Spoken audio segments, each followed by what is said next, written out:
بسم اللہ الرحمن الرحیم۔ السلام علیکم ناظرین، میں ہوں علی رضا الوی۔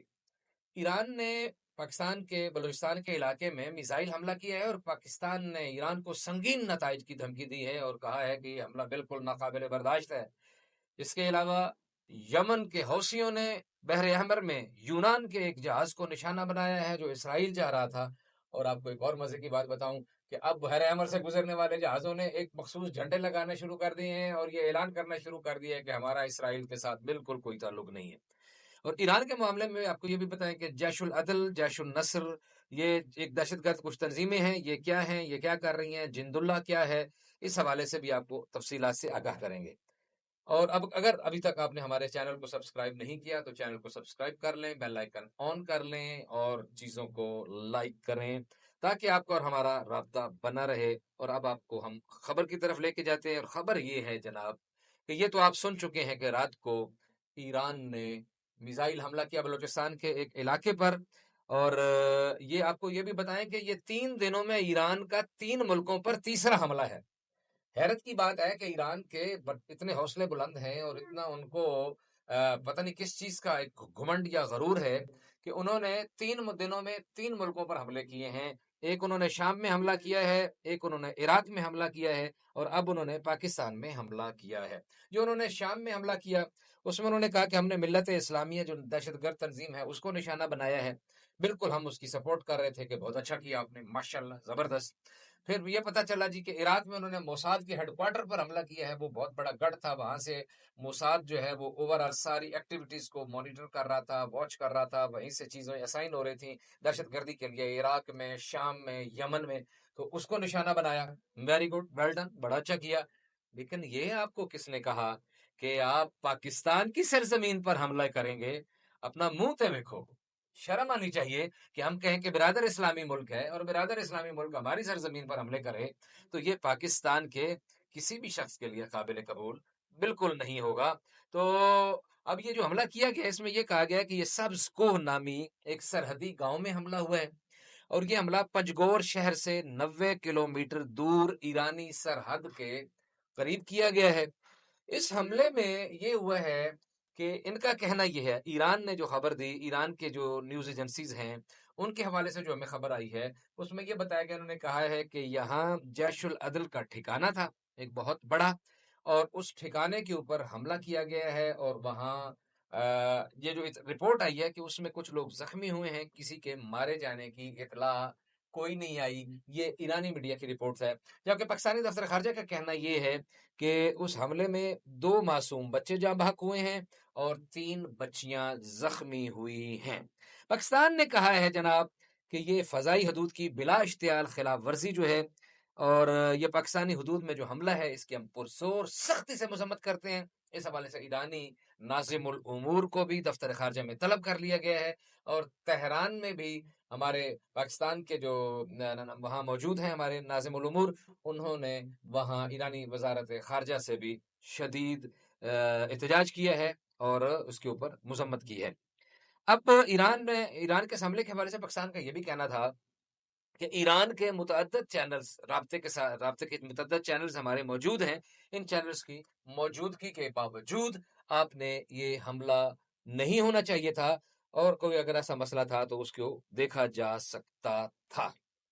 اس حوالے سے ایک واقعہ ہوا تھا کچھ دن پہلے، اس کی طرف بھی آپ کی توجہ دلانی ہے، اور یہ بھی آپ کو بتانا ہے کہ اصل میں ایران اور پاکستان کے برادر اسلامی ممالک ہونے کے باوجود اندر ہی اندر کچھ مسائل کیا تھے، یا پرابلم کیا ہے، یا ایشو کیا ہے۔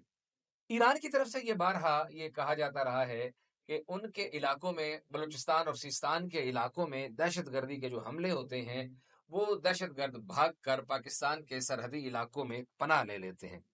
اس حوالے سے پچھلے دنوں گزشتہ ماہ یہ ایک حملہ ہوا جنوب مشرقی صوبے سیستان بلوچستان میں، پولیس اسٹیشن پر ایک حملہ ہوا تھا۔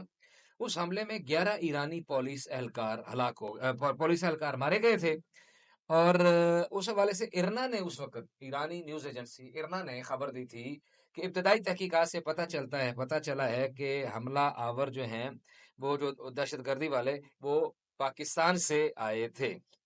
اس حوالے سے پھر جب ایرانی وزیر داخلہ احمد واحدی نے جائے وقوع کا دورہ کیا تو انہوں نے پاکستان پر زور دیا تھا کہ وہ دہشت گردوں کو اپنی سرحدوں میں اڈے قائم کرنے سے روکے اور انہیں وہاں سے نکالے. اور اس کے بعد پھر جلیل عباس جیلانی جو ہمارے نگران وزیر خارجہ ہیں، انہوں نے اپنے ہم منصب ایرانی وزیر خارجہ امیر عبداللہان کو کال کر کے اس واقعے کی شدید مذمت کی تھی اور مل کر دہشت گردی کے خاتمے کے عزم کا اعادہ کیا تھا.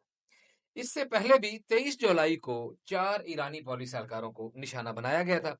یہ واقعہ صوبے میں مختلف جگہوں پہ فائرنگ کے تبادلے اور 2 پولیس اہلکاروں اور 4 حملہ آوروں کے مارے جانے کے 2 ہفتے بعد پیش آیا تھا 23 جولائی کو، اور اس کی ذمہ داری جیش العدل نے قبول کی تھی.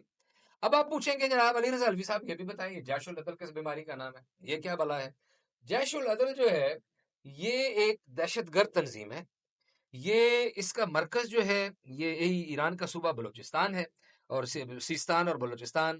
یہ کہتے ہیں کہ ہم سیستان اور بلوچستان کے عوام کے حقوق کے محافظ ہیں، اور وہ کہتے ہیں کہ یہ تنظیم جو ہے خود کو انصاف اور مساوات کی فوج کہتی ہے، اور ان کا بیسک ایجنڈا یہ ہے کہ یہ ٹارگٹ کرتے ہیں ایرانی سیکورٹی فورسز کو، ایرانی افواج کو، ایرانی پولیس اہلکاروں کو جو بھی ایران کے لیے کام کرتے ہیں. اب یہ بھی میں آپ کو بتاؤں گا کہ یہ جیش العدل کس کی بیٹی ہے، یہ بھی ابھی آپ تھوڑے سنتے جائیے اور تھوڑی سی آپ کو توجہ کرنی پڑے گی. یہ جناب جیش العدل جو ہے یہ 2009 میں قائم ہوئی تھی، اور یہ جب قائم ہوئی تو اس کے بعد پھر انہوں نے یہی کام شروع کر دیا، یہ ایران پہ اور ایرانی مفادات پر حملے بنانے کا نشانہ آور ہونے کا. یہ تنظیم بنی تھی اس سے پہلے، ایک نام آپ نے سنا ہوگا، پاکستانی میڈیا میں بھی اس کا بڑا چرچا اس وقت ہوا تھا، عبد المالک ریگی. عبد المالک ریگی کو ایران میں پھانسی دی گئی تھی، اور اس پھانسی کے کچھ عرصے ہی بعد یا کچھ ماہ بعد یہ تنظیم بنی تھی، یہ جیش العدل. اس کے اوپر الزام یہ تھا، جس کو پھانسی دی گئی اس کو کیا وجہ تھی اس کو پھانسی دینے کی، ظاہر ہے پتہ ہونا چاہیے. تو اس لیے اس کو پھانسی دی گئی کہ اس کے اوپر الزام تھا کہ وہ ایرانی سیکورٹی فورسز کو نشانہ بناتا ہے. اس نے سیستان اور بلوچستان میں بہت سارے بم دھماکے کیے ہیں، اور اس کے اوپر یہ بھی الزام تھا کہ وہ ایرانی امریکہ اور برطانیہ کا ایجنٹ ہے اور ایرانی مفادات کے خلاف کام کر رہا ہے. اچھا، یہ بنیادی طور پر یہ جو عبد المالک ریگی تھا نا جی، اب میں نے آپ کو بتایا کہ جیش العدل جو ہے یہ کس کی بیٹی ہے. اب اس کی امی جان کا نام آپ سن لیں، ان کا ذکر آپ کو بتانا ہے. یہ بنیادی طور پر جیش العدل یہ بیٹی ہے جناب والا جند اللہ کی. جند اللہ ایک دہشت گرد تنظیم ہے جو 2005 میں اس نے ایران کے اس وقت کے صدر احمد نیاد پر حملہ کیا تھا، اور اس کے علاوہ انہوں نے بہت ساری جگہوں پر حملے کیے، زاہدان میں بم دھماکے کیے، اور مختلف جگہوں پر حملے کیے. یہ اس کا چیف تھا، اس کا سربراہ تھا عبد المالک ریگی. عبد المالک ریگی کی جب پھانسی ہو گئی تو اس کے بعد اس تنظیم کے جو لوگ تھے انہوں نے اپنا نام تبدیل کر کے جیش العدل رکھ لیا، اور اس میں پھر ظاہر ہے کہ کافی سارے انہوں نے واقعات بھی کیے، دھماکے بھی کیے. شروع میں یہ بھی کہا جا رہا تھا کہ ان کے لوگوں کی طرف سے، جیش العدل کے لوگوں کی طرف سے یہ کہا جاتا تھا کہ ہم شام میں ایران کی مداخلت کے خلاف کام کر رہے ہیں. تو بہرحال جتنی بھی ایرانی فوج کے خلاف جو ان کی جھڑپیں بھی ہوتی رہیں، بہت سارے کافی جگہوں پہ واقعات بھی ہوئے، کچھ ان کے لوگ مارے گئے کہ ایرانی فوج کے سیکورٹی فورسز کے لوگ مارے جاتے رہے، اور یہ اپنی ہر کارروائی کے بعد اس کے اوپر ذمہ داری قبول کرتے تھے، اور ایرانی اس کو جیش الظلم کے نام سے یاد کرتے ہیں، کہتے ہیں کہ یہ جیش الظلم ہے. اب یہ جو جند اللہ ہے جو اس کی امی جان تھی جیش العدل کی، وہ 2002 میں پیدا ہوئی تھی. 2002 میں یہ تنظیم قائم ہوئی تھی، اور یہ مہلک خون ریزی کی انہوں نے ہمیشہ ذمہ داریاں قبول کی تھیں. اور پھر یہ جو آپ کو میں نے بتایا کہ انہوں نے احمد نیاد پر بھی حملہ کیا تھا اور اس حملے کی ذمہ داری بھی قبول کی تھی. پھر یہ ہوا کہ عبد الرؤف جو ہے ایک اس کا بھائی ہے، ایک جو عبد المالک ہے نا اس کا بھائی تھا عبد الرؤف ریگی، اس نے بھی ایک تنظیم بنائی. یہ بنیادی طور پر جیش العدل میں تھا. جیش العدل میں جب اس کا بھائی ظاہر کے مارا گیا جند اللہ والا، پھر جیش العدل پر قائم ہو گئی. جیش العدل میں بھی یہ تھا. پھر جیش العدل کے اس کے اپنے میں اختلاف ہو گئے، کہ جیش العدل کے اندر اختلاف ہوئے. کیوں ہوئے اس کی وجہ بھی ظاہر پتہ ہونی چاہیے. وہ یہ ہوا کہ کوئی ایرانی اہلکار انہوں نے اغوا کیا، اس کو پکڑا، تو اب یہ کچھ لوگ یہ چاہتے تھے کہ اس کو پھانسی دینی چاہیے، اور یہ جو ہے عبدالرؤف ریگی یا مالک ریگی کا بھائی، یہ چاہتا تھا کہ اس کو پھانسی نہیں ہونی چاہیے. تو اس بات پہ اختلاف ہوا. بہرحال جو وہاں کی ان کی جو بھی تھی کونسل کہیں جو بھی، اس کو پھانسی دے دی گئی ایرانی اہلکار کو.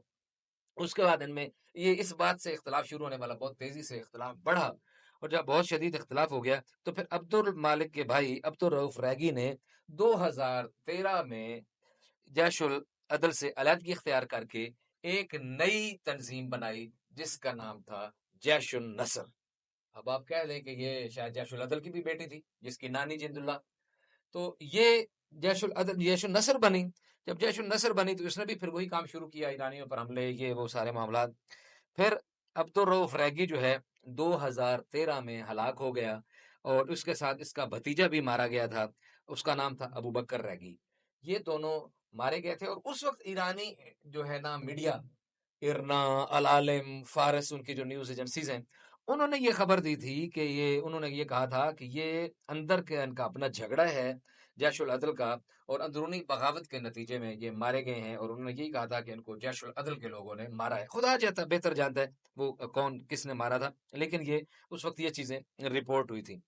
پھر جناب 2016 میں ان کے مارے جانے کے بعد جیش العدل کو جیش العدل نے جیش النصر کو ضم کر لیا اپنے اندر. اور جو جیش النصر کے جو جنگجو تھے جو عبدالرؤف ریگی کے ساتھ کام کر رہے تھے، وہ جیش العدل کا حصہ بن گئے، اور یہ گروہ عملی طور پر تحلیل ہو گیا. یہ تو تھی اس جیش العدل کی بات جس کے اوپر حملے کا دعویٰ کرتا ہے ایران کے اس کے کیمپ کے اوپر. انہوں نے پنجگور کے علاقے میں کوہ سبز پہ آ کے حملہ کیا ہے. یہ صورتحال ہے. بہرحال جو بھی وجہ ہے، دیکھیں کہ کسی ملک کی فضائی حدود کے اندر گھس کے حملہ کرنا جو ہے، یہ تو بالکل عالمی قوانین کے بھی منافی ہے. اور پھر اگر آپ کہتے ہیں کہ ہم برادر اسلامی ممالک ہیں تو یہ برادرانہ تعلقات کے بھی منافی ہے. اور اس کے پاکستان میں بڑا اس کو بری نگاہ سے دیکھا گیا ہے. تمام طبقات فکر نے اس کو بڑے غلط انداز میں دیکھا، اس کو بری انداز سے دیکھا کہ ایسا نہیں ہونا چاہیے تھا. پھر اس سے نفرتیں میں بڑھاپا بھی ہوتا ہے. اور جو باتیں بالکل دفتر خارجہ کے ترجمان کے بیان میں یہ بات بالکل بڑی وجہ ہے کہ جب بات چیت کے اور بہت سارے مواقع موجود تھے تو پھر ایسے معاملات کی ضرورت نہیں تھی. تو شروع میں نے آپ کو ایک اور چیز جو بتائی تھی کہ انہوں نے کچھ دن یہ پہلے حملے عراق میں بھی کیا ہے، شام میں بھی کیا ہے. مثلا انہوں نے 25 جنوری کو حملہ کیا تھا، اور عراق کے علاقے کرد میں، اور کرد کے علاقے عربی میں 11 بیلسٹک میزائل داغے تھے، اور کہا تھا کہ موساد کے ٹھکانوں کو ہم نے نشانہ بنایا ہے اور وہاں اس کو تباہ و برباد کر دیا. اس میں ظاہر ہے پاکستان میں بڑی خوشی بھی منائی گئی تھی کہ وہ ظاہر ہے کہ اسرائیلی جس طرح فلسطینیوں پر ظلم و ستم کر رہے ہیں تو اس کو اچھی نگاہ سے دیکھا گیا تھا. اس واقعے کو بڑی تعریف کی گئی تھی، اس واقعے کی سوشل میڈیا گواہ ہے اس بات کا. پھر انہوں نے اس سے اگلے دن شام میں میزائل حملہ کر کے دولت اسلامیہ کے ٹھکانوں کو تباہ کرنے کا دعویٰ کیا تھا. اور اس کے بعد پھر اگلا حملہ اگر آپ پاکستان پہ کر کے اس کو ایک صف میں کھڑا کرنے کی کوشش کریں گے تو پھر ظاہر ہے کہ آپ اپنے دوستوں کی نہیں مخالفین کی تعداد میں اضافہ کریں گے. یہ تو ہے ایران کا معاملہ. اور وہ اس آخری جانتے جاتے آخری بات، وہ ہماری ٹیم مجھے بار بار کہہ رہی ہے کہ بند کرو کام کو، بند کرنے لگے ہیں. آخری بات کہ حوثیوں نے اسرائیل جانے والے یونانی جہاز پر حملہ کیا ہے، اور وہ حوثی کہتے ہیں ہم نے پہلے وارننگ دی ہے، اور وارننگ دی ہے کہ بحیرہ احمر اور بحیرہ عرب میں جہازوں کو اسرائیل جانے سے ہمیشہ آئندہ بھی روکتے رہیں گے. اور دوسری طرف حوثیوں کے ڈر سے اب جو بھی جہاز گزرتا ہے وہ پہلے ان کو بتاتا ہے کہ اللہ دی قسمیں ساڈا اسرائیل نال کوئی تعلق نہیں جائے.